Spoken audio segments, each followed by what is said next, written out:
Hello, good afternoon, or good morning, or good night, or good evening, depending on what time you are watching this. This is John Gilbert at Security First Asset Management with a weekly market update for last week and to go over and talk about some events that we'll be having soon. Now, as far as some events that we have coming up, just a reminder, our second quarter referral drawing is currently underway.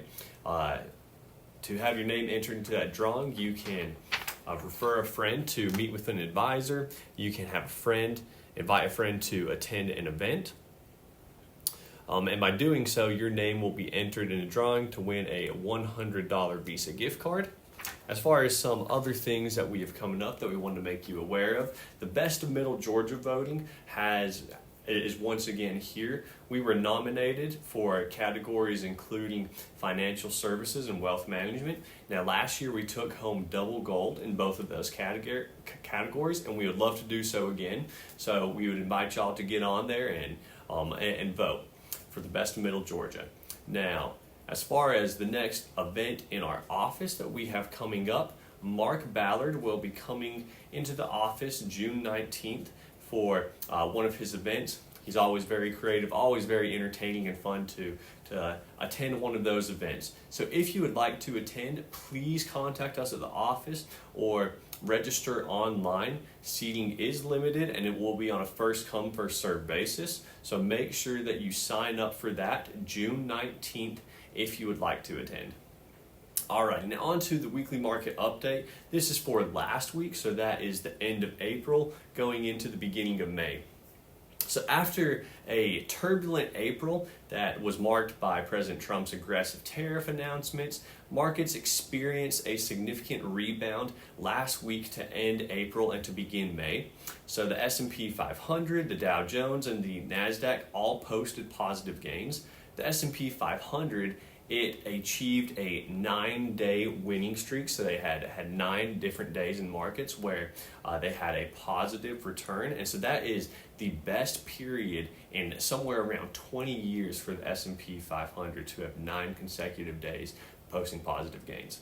So last week the Dow Jones Industrial Average increased 3%, the S&P rose 2.9%, the NASDAQ rose 3.4%. Now, all of those indexes are still in negative territory for the year, but certainly not to the extent that they were earlier in April.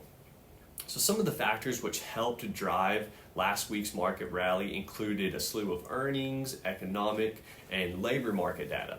So overall, the data, which looks largely back at the first quarter, it continues to point to a U.S. economy that came into the year with solid momentum.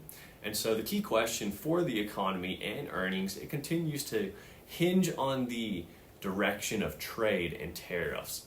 So we've seen an improvement in tone from the U.S. administration on pursuing trade deals with China and other trading partners. Now, concrete progress is likely needed for sustained gains in the markets and to bolster the broader economy.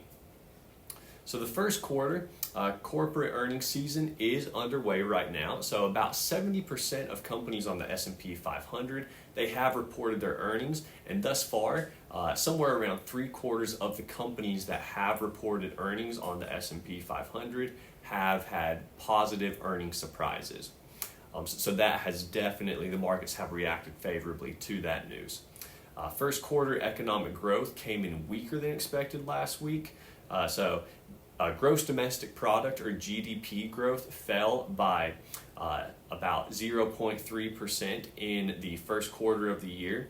Now, this was largely driven by a surge in imports, the biggest in nearly 5 years. And so companies, they're purchasing a lot of goods internationally right now in anticipation of the potential for higher tariff rates in the future. Now, how the sharp rise in imports, it was offset by resilient consumption and corporate investment. So that's certainly positive news on that front. Now, the U.S. labor market, it continues to show signs of resilience, with the unemployment rate remaining steady, and the April non-farm jobs report came in above expectations. Now, the current unemployment rate in the United States is around 4.2%. And while unemployment has gradually moved higher from 2023 lows, it remains well below the long-term average of about 5.7%.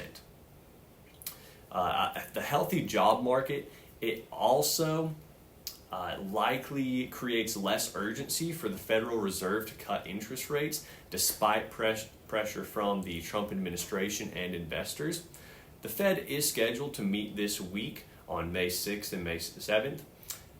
They're watching inflation and labor markets closely, and they'll be more inclined to move rates lower when they see clearer signs of a slowdown, especially in the labor market.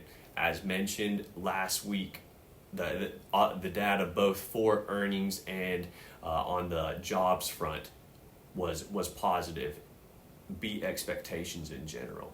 So it's not likely the Fed's going to be cutting interest rates at this time.